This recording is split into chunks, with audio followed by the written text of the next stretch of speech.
Hello ಎಲ್ಲರಿಗೂ ನಮಸ್ಕಾರ. Welcome back to our channel. ಎಲ್ಲರೂ ಹೇಗಿದ್ದೀರಾ? ಚೆನ್ನಾಗಿದ್ದೀರಾ ಅನ್ಕೋತೀನಿ. ನಾನು ಕೂಡ ಚೆನ್ನಾಗಿದ್ದೀನಿ. ಇವತ್ತಿನ ವಿಡಿಯೋ ಮಾರ್ನಿಂಗಿಂದ ಶುರು ಮಾಡ್ತಾಯಿದ್ದೀನಿ. 2 ದಿನದ್ದು ವಿಡಿಯೋ ಒಟ್ಟಿಗೆ ಹಾಕ್ತಾಯಿದ್ದೀನಿ. ಸ್ವಲ್ಪ ಕಡಿಮೆ ಲೆಂತ್ ಇರ್ಬೋದು ವಿಡಿಯೋದು, ಬಟ್ ನನಗೆ ವಿಡಿಯೋ ಮಾಡ್ಕೊಳ್ಳೋಕ್ಕಾಗಲಿಲ್ಲ. ಸೊ ಹಾಗಾಗಿ ಒಂದು 10 ಮಿನಿಟ್ಸ್ ವಿಡಿಯೋನ ಅಪ್ಲೋಡ್ ಮಾಡ್ತಿದ್ದೀನಿ. ಸೊ ವಿಡಿಯೋನ ಎಲ್ಲೂ ಸ್ಕಿಪ್ ಮಾಡಿದೆ, ಎಂಡ್ವರೆಗೂ ನೋಡಿ ಸಪೋರ್ಟ್ ಮಾಡಿ. ಮೊದಲನೇದಾಗಿ ನಾನು ಅಪರಾಜಿತ ಹೂವಿಂದು ಬೆಳಗ್ಗೆ ಎದ್ದ ತಕ್ಷಣ ಖಾಲಿ ಹೊಟ್ಟೆಲಿ ಅದ್ರದ್ದು ನೀರು ಕುಡಿತೀನಿ. ಅದನ್ನೇನೂ ಇಲ್ಲ, ಬಿಸಿ ನೀರಲ್ಲಿ ಒಂದು 4ರಿಂದ 5 ಹೂವನ್ನು ಹಾಕ್ಬಿಟ್ಟು ಸ್ವಲ್ಪ ಕುದಿಸಿ ಅದು ಸ್ವಲ್ಪ ಬೆಚ್ಚಗಿದ್ದಾಗ ನೀರು ಕುಡಿಯೋ ಅಂಥದ್ದು. ಅದು ತುಂಬ ಒಳ್ಳೆಯದು ಹೆಲ್ತಿಗೆ ಅಂತಾರೆ. ಅದಾದಮೇಲೆ ನಾನು ದೋಸೆ ಮಾಡೋಣ ಅಂದ್ಬಿಟ್ಟು ದೋಸೆ ಸರಿ ರುಬ್ಬಿಟ್ಟಿದ್ದೆ. ಅದನ್ನು ಕೂಡ ಚೆನ್ನಾಗಿ ಬಂದಿತ್ತು. ಮತ್ತು ಮದುವೆಯಿಂದ ತಂದಿರುವಂಥ ಸ್ಯಾರಿಗಳನ್ನೆಲ್ಲ ಕೈಯಿಂದನೇ ತೊಳೆಯೋದಿತ್ತು. ಡ್ರೈ ಕ್ಲೀನಿಕ್ಗೆ ಕೊಡೋಣ ಅಂತ ವೆಯ್ಟ್ ಮಾಡಿದೆ ಇಷ್ಟು ದಿನದವರೆಗೂ, ಬಟ್ ಶುಗರಿಗೆ ಬಿಡುವಿಲ್ಲದೆ ಇರೋದ್ರಿಂದ ಎಲ್ಲೂ ಹೋಗೋಕ್ಕಾಗಲಿಲ್ಲ. ಹಾಗಾಗಿ ನಾನೇ ಕೈಯಿಂದ ತೊಳೆದಾಕ್ತೆ. ಗಿಡಗಳಿಗೆಲ್ಲ ನೀರು ಹಾಕ್ಬಿಟ್ಟು ಮತ್ತೆ ಒಳಗಡೆ ಬಂದೆ. ವಾಷಿಂಗ್ ಮಿಷಿನ್ಗೆ ಹಾಕಬೇಕಾಗಿರುವಂಥ ಬಟ್ಟೆಗಳನ್ನೆಲ್ಲ ವಾಷಿಂಗ್ ಮಿಷಿನ್ಗೆ ಹಾಕಿದ್ದೀನಿ. ಮತ್ತು ತೊಟ್ಟಿ ಎಲ್ಲ ಫಿಲ್ ಆಗಿದೆ. ಸ್ವಲ್ಪ ತೊಟ್ಟಿಗೆ ಪೇಂಟಿಂಗ್ ಮಾಡಬೇಕು. ಈ ಮನೆಗೆ ಬರೋ ಟೈಮಲ್ಲಿ ಪೇಂಟಿಂಗ್ ಮಾಡಿದ್ದು, ಮತ್ತು ಸೈಡಲ್ಲಿ ಹೊಡೆದಿರೋದೆಲ್ಲ ವರಮಹಾಲಕ್ಷ್ಮಿ ಹಬ್ಬದಲ್ಲಿ ಹೊಡೆದಿದ್ದಂಥದ್ದು ಎಲ್ಲ ಹಾಳಾಗಿದೆ. ಸೊ ಯಾವಾಗಾದ್ರೂ ಫ್ರೀ ಆಗಿದ್ದಾಗ ಮಾಡಬೇಕು. ಮತ್ತು ಆಚೆ ಎಲ್ಲ ಕ್ಲೀನ್ ಮಾಡಿಕೊಂಡು ಬಾಗಿಲು ಎಲ್ಲ ತೊಳೆದು ರಂಗೋಲಿ ಹಾಕ್ಕೊಂಡೆ. ಇನ್ನು ಒಳಗಿನ ಕೆಲಸ ಎಲ್ಲ ಶುರು ಮಾಡ್ಕೋಬೇಕು. ಒಂದು ಕಡೆಯಿಂದ ಎಲ್ಲ ಕೆಲಸನೂ ಮಾಡೋಣ ಅನ್ಕೋತೀನಿ, ಕೆಲವೊಂದೊಂದು ಸಲ ಗಡಿಬಿಡಿ ಆಗೋಗ್ಬಿಡುತ್ತೆ. ರೂಮೆಲ್ಲ ಕ್ಲೀನ್ ಮಾಡೋದಿದೆ. ಸೊ ಹಾಗಾಗಿ ಬಟ್ಟೆಗಳನ್ನೆಲ್ಲ ಹಾಗೆ ಫೋಲ್ಡ್ ಮಾಡಿ ಇಟ್ಟಿದ್ದೀನಿ, ನೆನ್ನೆ ತೊಳೆದು ಹಾಕಿರೋದೆಲ್ಲ. ಇನ್ನು ಊರಿಂದ ಬಂದಾಗಿಂದ ಸ್ವಲ್ಪ ಬಟ್ಟೆಗಳನ್ನೆಲ್ಲ ತೊಳಿತಾ ಇದ್ದೆ. ಹಾಗಾಗಿ ಮತ್ತೆ ಇವತ್ತು ವಾಷಿಂಗ್ ಮಿಷಿನ್ದು ಡ್ರಮ್ ಕ್ಲೀನಿಂಗ್ ಕೂಡ ಹಾಕಿದ್ದೀನಿ. ಅದಾದಮೇಲೆ ಫ್ರೆಶ್ ಅಪ್ ಆಗಿಬಿಟ್ಟು ಮತ್ತು ಪೂಜೆ ಎಲ್ಲ ಮಾಡಿಕೊಂಡೆ. ದೇವ್ರ ಪಾತ್ರೆ ಎಲ್ಲ ತೊಳೆದ್ಬಿಟ್ಟು, ರಾಮನವಮಿ ಇರೋದರಿಂದ ಕೋಸಂಬರಿ, ಪಾನಕ, ಮಜ್ಜಿಗೆ ಎಲ್ಲ ಮಾಡ್ಕೊಂಡಿದ್ದೆ. ದೇವ್ರಿಗೆ ಹಾಗೆ ನೈವೇದ್ಯ ಮಾಡಿ ನೀಟಾಗಿ ದೇವ್ರ ಪೂಜೆನೂ ಕೂಡ ಮಾಡಿಕೊಂಡೆ. ನಾನು ಪ್ರತಿ ಗುರುವಾರ ಮಾತ್ರ ದೇವ್ರ ಪಾತ್ರೆ ತೊಳಿತೀನಿ. ಯೂಶ್ವಲಾಗಿ ನಾನು ಸೋಮವಾರ ಮಾಡಬೇಕು, ಯಾಕಂದರೆ ಶಿವರದು ಕೂಡ ಸೋಮವಾರ. ಮತ್ತು ನಾನು ಹುಟ್ಟಿದ್ದು ಕೂಡ ಬಸವಣ್ಣನವರ ಹೊರಬಲದಿಂದ ಅಂತ ನಮ್ಮ ತಂದೆ ಹೇಳ್ತಿದ್ರು. ಹಾಗಾಗಿ ಮನೆಯೆಲ್ಲ ರೆಡಿ ಆದಮೇಲೆ ನಾನು ವಾರ ಅಂತ ಒಂದು ಶುರು ಮಾಡೋಣ ಅಂತ ಅಂದ್ಕೊಂಡಿದ್ದೀನಿ. ಹಾಗಾಗಿ ಇವಾಗ ಗುರುವಾರ, ಸೋಮವಾರ ಅಂತೂ ಮಾಮೂಲಿಯಾಗಿ ಮಾಡ್ತೀನಿ, ಬಟ್ ಗುರುವಾರ ಮಾತ್ರ ದೇವ್ರ ಪಾತ್ರೆ ತೊಳಿತೀನಿ. ಅದಾದಮೇಲೆ ಸಂಜೆ ಆಯಿತು, ಸಂತೆಗೆ ಹೋಗಿ ಸ್ವಲ್ಪ ತರಕಾರಿ ಎಲ್ಲ ಖಾಲಿಯಾಗಿತ್ತು. ತರಕಾರಿಗಳನ್ನೆಲ್ಲ ತೊಗೊಂಡು ಬಂದ್ವಿ. ಇಷ್ಟು ತರಕಾರಿಗೆ ಏನಿಲ್ಲ ಅಂದರೂ 1000 ರೂಪಾಯಿ ಮೇಲಾಯಿತು. ತರಕಾರಿ ಪ್ರೈಸ್ ಅಂತೂ ತುಂಬಾ ಜಾಸ್ತಿ ಆಗಿದೆ. ಟೊಮೊಟೊ ಒಂದು ಪರವಾಗಿಲ್ಲ, 25 ರೂಪೀಸ್ ಕಿಲೋ. ನೆಕ್ಸ್ಟ್ ಡೇ ಮತ್ತೆ ಇದೇ ವಿಡಿಯೋನ ಕಂಟಿನ್ಯೂ ಮಾಡಿಕೊಂಡೆ. ಬೆಳಗ್ಗೆ ಎದ್ದು ಮಾಮೂಲಿ ಅಂತೆ ಎಲ್ಲ ಕೆಲಸನೂ ಮುಗಿಸ್ಕೊಂಡೆ. ಇನ್ನು ಶಿವರು ಕೂಡ ಡ್ಯೂಟಿಗೆ ಹೋದರು. ಅದಾದಮೇಲೆ ಫ್ಲಿಪ್ಕಾರ್ಟಿಂದ ಒಂದು ಪಾರ್ಸಲ್ ಬಂತು. 4 ಸ್ಪೂನ್ ತರಿಸ್ಕೊಂಡೆ. ಗೋಲ್ಡ್ ಪ್ಲೇಟೆಡ್ ಇದೆ ಅದು. ತುಂಬ ಚೆನ್ನಾಗಿ ಬಂದಿದೆ. ಈಗ ಹಾಲು ಏನಾದ್ರೂ ಕುಡಿಬೇಕಾದ್ರೆ ಸಕ್ಕರೆ ಎಲ್ಲ ಮಿಕ್ಸ್ ಮಾಡ್ಕೊಳ್ಳಿಕ್ಕೆ, ಅಥವಾ ಮಜ್ಜಿಗೆ ಏನಾದರೂ ಮಿಕ್ಸ್ ಮಾಡ್ಕೊಳ್ಳಿಕ್ಕೆ, ಏನಾದರೂ ಮಸಾಲೆ ಪುಡಿಗಳನ್ನ ಹಾಕಲಿಕ್ಕೆ ತುಂಬ ಅಂದರೆ ತುಂಬ ಚೆನ್ನಾಗಿ ಕ್ಯೂಟಾಗಿದೆ. 4 ಥರ ಡಿಸೈನಾಗಿ ಬಂದಿದೆ. ನಾನಿವಾಗ ನಿಮಗೆ ಪೂರ್ತಿಯಾಗಿ ತೋರಿಸ್ತೀನಿ. ಬರೀ 74 ರೂಪಾಯಿ ಅಷ್ಟೇ ಇದ್ರ ಪ್ರೈಸ್ ಡ್ರಾಪ್ ಆಗಿರುತ್ತೆ. ಕೆಲವೊಂದೊಂದು ಸಲ 99 ಇರುತ್ತೆ, ಕೆಲವೊಂದೊಂದು ಸಲ 84 ಇರುತ್ತೆ. ನನಗೆ 74 ರೂಪಾಯಿಗೆ ಈ ಒಂದು ಪ್ರಾಡಕ್ಟು ಫ್ಲಿಪ್ಕಾರ್ಟಲ್ಲಿ ಸಿಕ್ತು. ಸೊ ಹಾಗಾಗಿ ತೊಗೊಂಡೆ. ತುಂಬ ದಿನದಿಂದ ಅನ್ಕೋತಾ ಇದೆ ತೊಗೋಬೇಕು ಅಂತ, ತೊಗೊಳಕ್ಕಾಗಿರಲಿಲ್ಲ. ವಿಡಿಯೋ ಎಲ್ಲ ಮಾಡಲಿಕ್ಕೆ ಯೂಸ್ ಆಗುತ್ತೆ ಅಂತ ಅಂದ್ಬಿಟ್ಟು ಇದನ್ನು ತೊಗೊಂಡೆ. ನೋಡಿ ಎಷ್ಟು ಚೆನ್ನಾಗಿದೆ ಅಂತ. ತುಂಬ ಗಟ್ಟಿಯಾಗಿ ಕೂಡ ಇದೆ, ತುಂಬ ಚೆನ್ನಾಗಿ ಕೂಡ ಇದೆ. ನನಗಂತೂ ತುಂಬ ಇಷ್ಟ ಆಯಿತು. ಯಾರಿಗಾದ್ರೂ ಬೇಕಂದರೆ ಕಮೆಂಟ್ ಮಾಡಿ, ನಾನು ಲಿಂಕ್ ಕಳಿಸ್ತೀನಿ. ಮತ್ತು ನೋಡ್ತಾ ಇರ್ಬೋದು, ಬೀರು ಎಲ್ಲ ಒಂದು ಕಡೆ ಎಲ್ಲ ಇಟ್ಟು ನೀಟಾಗಿ ಕ್ಲೀನ್ ಮಾಡಿಕೊಂಡೆ. ಅದಾದಮೇಲೆ ಡ್ರೆಸ್ಸಿಂಗ್ ಟೇಬಲ್ ಅಂತೂ ಕ್ಲೀನೇ ಮಾಡಿರಲಿಲ್ಲ, ಕಸ ಥರ ತುಂಬಿಟ್ಟಿದೆ. ನೋಡಿ, ಬೀರುನ ಈ ರೀತಿಯಾಗಿ ಇಟ್ಟಿದ್ದೀನಿ. ಇನ್ನು ಬೆಡ್ ಈ ಕಡೆ ಹಾಕಿದೆ, ಯಾಕಂದರೆ ಫ್ಯಾನ್ ಗಾಳಿ ಬರಲ್ಲ ಅದಕ್ಕೋಸ್ಕರ. ಮತ್ತು ಇನ್ನು ನೀರೆಲ್ಲ ತುಂಬಿಸಿಟ್ಕೊಂಡೆ.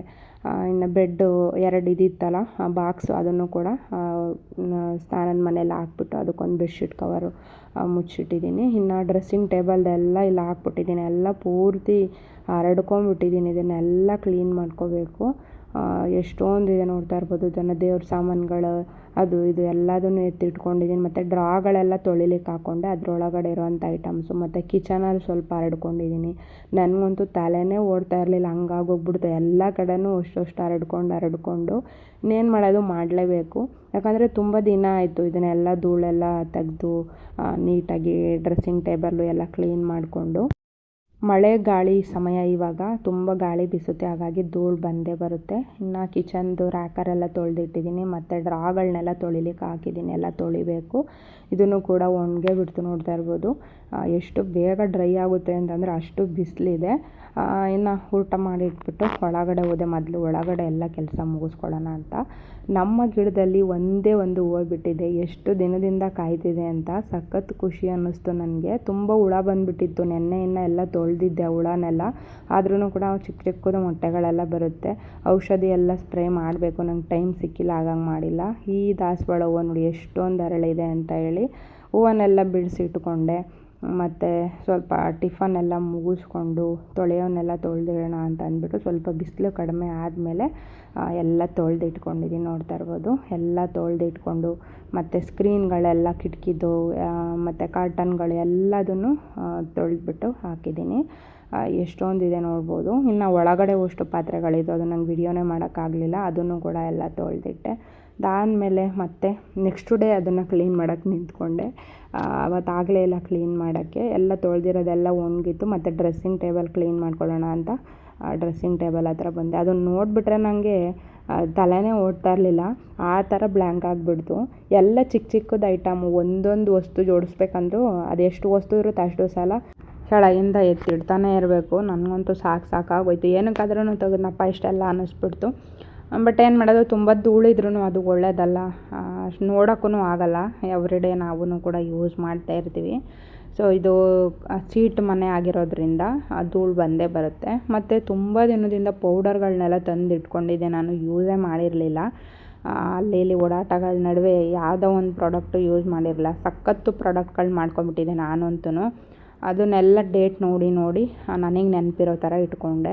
ಯಾಕಂತಂದರೆ ಡೇಟೆಲ್ಲ ಎಕ್ಸ್ಪೈರಿ ಆಗೋಗ್ಬಿಟ್ರೆ ಸುಮ್ಮನೆ ಎಲ್ಲ ನಾವು ಫೇಸಿಗೆ ಅಥವಾ ಬಾಡಿಗೋ ಏನಾದ್ರೂ ಅಪ್ಲೈ ಮಾಡಿಕೊಂಡ್ರೆ ಅದು ರಿಯಾಕ್ಷನ್ ಆಗಿಬಿಡುತ್ತೆ ಅಂದ್ಬಿಟ್ಟು. ಮತ್ತು ಕೆಲವೊಂದೊಂದು ಎಕ್ಸ್ಪೈರಿ ಕೂಡ ಆಗಿತ್ತು. ಪೌಡರ್ಗಳು ಎಕ್ಸ್ಪೈರಿ ಆದರೆ ಅದನ್ನು ನಾನು ಎಸೆಯೋದು ಅವಶ್ಯಕತೆ ಇಲ್ಲ. ಕೆಲವೊಂದೊಂದು ಸಲ ಬೆಡ್ಗೆಲ್ಲ ಹಾಕ್ಬಿಟ್ಟು ನೀಟಾಗಿ ಕ್ಲೀನ್ ಮಾಡ್ಕೊಬೋದು, ನೀಟಾಗಿ ಕ್ಲೀನ್ ಆಗುತ್ತೆ.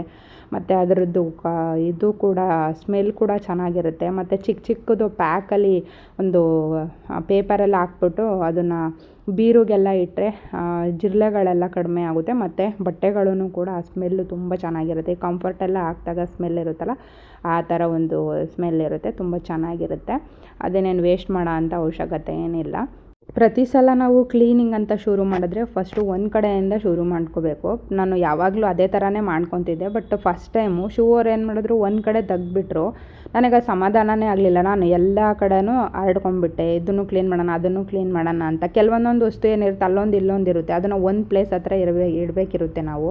ಬಟ್ ಅದನ್ನು ತೆಗ್ದು ಇಲ್ಲಿಗೆ ಇಡೋದು, ಇದನ್ನು ತೆಗ್ದು ಅಲ್ಲಿಡೋದು, ಆ ನಡುವೆ ಎಲ್ಲದೂ ಹರಡ್ಕೊಂಡು ಬಿಡುತ್ತೆ. ಸೊ ಹಾಗಾಗಿ ಇಷ್ಟೊಂದೆಲ್ಲ ನಾನು ಹರಡ್ಕೊಂಡ್ಬಿಟ್ಟೆ ಅಷ್ಟೇ. ಮತ್ತು ಇನ್ನು ಧೂಳೆಲ್ಲ ನಾನು ಯುಗಾದಿ ಹಬ್ಬದ ದಿನ ನಾವು ಊರಿಂದ ಬಂದ್ವಲ್ಲ, ಅವತ್ತೆಲ್ಲ ಧೂಳೆಲ್ಲ ಹೊಡ್ಕೊಂಡು ಮನೆ ಕ್ಲೀನ್ ಮಾಡಿಕೊಂಡು ನಾವು ಹಬ್ಬ ಮಾಡಿದ್ವಿ. ಧೂಳೇನಿರಲಿಲ್ಲ ಮೇಲ್ಗಡೆ, ಅಂದರೆ ಜಾಡ ಎಲ್ಲ ಹೊಡ್ಕೊಂಡಿದ್ವಿ. ಆದರೆ ಈ ಥರದ್ದೆಲ್ಲ ಏನು ಕ್ಲೀನ್ ಮಾಡ್ಕೊಂಡಿರಲಿಲ್ಲ. ಅದಕ್ಕೋಸ್ಕರ ಇವತ್ತು ಕ್ಲೀನ್ ಮಾಡಿಕೊಂಡೆ. ನೋಡಿ ಎಷ್ಟೊಂದು ಮೇಕಪ್ಗಳ ಪ್ರಾಡಕ್ಟ್ ಇಟ್ಕೊಂಡಿದ್ದೀನಿ. ಇದೆಲ್ಲ ಚಾರ್ಜರ್ಗಳು. ಅಷ್ಟು ಫೋನು ಶೂವರು ಹೊಡೆದಾಕಿರೋದು. ಎಷ್ಟು ಫೋನ್ ವೇಸ್ಟ್ ಆಗಿದೆ ನಮ್ಮ ಮನೇಲಿ ಅಂತಂದರೆ, ವರ್ಷಕ್ಕೆ 1-3 ಫೋನ್ ಆದ್ರೂ ವೇಸ್ಟ್ ಆಗುತ್ತೆ. ಅದಕ್ಕೆ ಅರ್ಧ ದುಡ್ಡು ವೇಸ್ಟು. ಇನ್ನು ಈ ಥರ ಸ್ಕ್ರೀನೆಲ್ಲ ಹಾಕ್ಕೊಂಡಿದ್ದೀನಿ. ಇನ್ನು ಫ್ಯಾನ್ಗೆ ಸ್ವಲ್ಪ ಅದು ಸ್ಕ್ರೀನ್ ತಗಲುತ್ತೆ ಅಂದ್ಬಿಟ್ಟು ಮೇಲ್ಗಡೆ ಒಂದು ಗಂಟು ಹಾಕಿದ್ದೀನಿ. ಬೆಳಗ್ಗೆ ಟೈಮ್ ಬಿಟ್ಟರಾಗುತ್ತೆ ಅಂತ. ನಾನು ನಾಳೆ ಕ್ಲೀನ್ ಮಾಡೋಷ್ಟರೊಳಗೆ ಸಂಜೆ ಆಗೋಗಿತ್ತು. ಈ ರೀತಿಯಾಗಿ ಜೋಡಿಸ್ಕೊಂಡಿದ್ದೀನಿ. ಇಷ್ಟು ಜೋಡಿಸೋವಷ್ಟರೊಳಗೆ ಎಷ್ಟು ಅವರ್ ಆಯಿತು ಅಂದರೆ ಫುಲ್ ಸಂಡೇನೇ ಹಾಳಾಗೋಯ್ತು ನನಗೆ. ಅದ್ರ ನಡುವೆ ನಾನು ಕೈ ಬೇರೆ ಕಟ್ ಮಾಡಿಕೊಂಡೆ. ಗ್ಲಾಸ್ ತೊಳೆಯೋಣ ಅಂತ ಹೋದೆ, ಅದೇನೋ ಅಡುಗೆ ಮನೇಲಿ ಜೋಡಿಸೋಣ ಅಂತ. ಅದು ಹೆಂಗೆ ಕಟ್ಟಾಯಿತು ಅಂತಂದರೆ ಒಂದು 3-4 ಹತ್ರ, ಒಂದೇ ಬೆರಳು ಒಂದು 3-4 ಹತ್ರ ಕಟ್ಟಾಗೋಯ್ತು. ನನಗೆ ಅದು ನೋವೇ ತಡ್ಕೊಳಕ್ಕಾಗಲ್ಲ, ಅದು ಆ ಶಬ್ದನೇ ನೆನೆಸ್ಕೊಳಕ್ಕಾಗಲ್ಲ, ಆ ಥರ ಅನ್ನಿಸ್ಬಿಡ್ತು ನನಗೆ. ಅದರಲ್ಲೇ ಇದೆಲ್ಲ ಕೆಲಸ ಮಾಡಿಕೊಂಡು ಈ ರೀತಿಯಾಗಿ ಜೋಡಿಸ್ಕೊಂಡಿದ್ದೀನಿ. ಹೆಣ್ಮಕ್ಳಿಗೆ ತುಂಬ ಆಸೆಗಳು ಜಾಸ್ತಿ. ಯಾವುದಾದ್ರೂ ಒಂದು ಪ್ರಾಡಕ್ಟ್ ಅಥವಾ ವಸ್ತು, ಒಂದು ಡ್ರೆಸ್ಸು, ವಾಚಸ್ ಏನಾದರೂ ನೋಡಿದ್ರೆ ಇದು ಬೇಕು ಅದು ಬೇಕಂತ ತೊಗೊಳ್ತಾನೆ ಇರ್ತೀವಿ. ಹಾಗಾಗಿ ನಾನು ತೊಗೊಂಡು ಸುಮ್ಮನೆ ಇಟ್ಟಿದ್ದೀನಿ. ಇನ್ನು ನಮ್ಮ ತಂಗಿ ಮದುವೆಗೆ ಹೋದಾಗ ಅಷ್ಟು ಪ್ರಾಡಕ್ಟ್ ತೊಗೊಂಡಿದ್ದೆ. ಮೇಕಪ್ಪಿಂದೆಲ್ಲ ತೊಗೊಂಡಿದ್ದೆ. ಫೌಂಡೇಶನ್ ಎಲ್ಲ ನಮ್ಮ ಮನೆಗೆ ಯಾರೋ ಗೆಸ್ಟ್ಗಳು ಬಂದಿದ್ದರು, 2 ಹುಡುಗಿರು, ಶಿವರ ಫ್ರೆಂಡ್ ಸಿಸ್ಟರ್ಸ್ ಅಂತ ಹೇಳ್ಬಿಟ್ಟು ಅವರು ಅದನ್ನು ತೊಗೊಂಡೋಗ್ಬಿಟ್ಟಿದ್ರು. ಕೆಲವೊಂದೊಂದು ಮೇಕಪ್ ಪ್ರಾಡಕ್ಟ್ ಒಂದು 4-5 ಪ್ರಾಡಕ್ಟ್ ಅವ್ರು ತೊಗೊಂಡೋಗಿದ್ರು. ಅವಾಗಿಂದ ನಾನು ಫೌಂಡೇಶನ್ನೇ ತೊಗೊಂಡಿಲ್ಲ ಸುಮಾರು 2 ವರ್ಷದಿಂದ.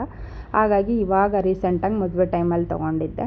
ಈ ಡ್ರಾಲೆಲ್ಲ ಏರ್ ಆಕ್ಸೆಸರೀಸು ಮತ್ತು ಸ್ಪೆಕ್ಸ್ ಅದನ್ನೆಲ್ಲ ಇಟ್ಟಿದ್ದೀನಿ. ಇನ್ನು ಡೈಲಿ ಯೂಸಿಗೆ ಬೇಕಾಗಿರೋವಂಥ ಬಾಚಣಿಗೆ ಒಂದು 2-3 ಎತ್ತಿಟ್ಟಿದ್ದೀನಿ. ಇನ್ನು ಲ್ಯಾಪ್ಟಾಪ್ ಆಗಿರ್ಬೋದು, ಕೆಲವೊಂದೊಂದು ಬುಕ್ಸ್ಗಳು, ಪೆನ್ನು ಅದನ್ನೆಲ್ಲ ಇಟ್ಟಿದ್ದೀನಿ. ಮತ್ತು ಇದೊಂದು ಮನಿ ಪ್ಲ್ಯಾಂಟು ನೀವು ಲಾಸ್ಟ್ ವಿಡಿಯೋದಲ್ಲಿ ನೋಡಿರ್ತೀರ, ಸೆಂಟ್ ಬಾಟಲಲ್ಲಿ ಹಾಕಿದ್ದೆ ನಾನು.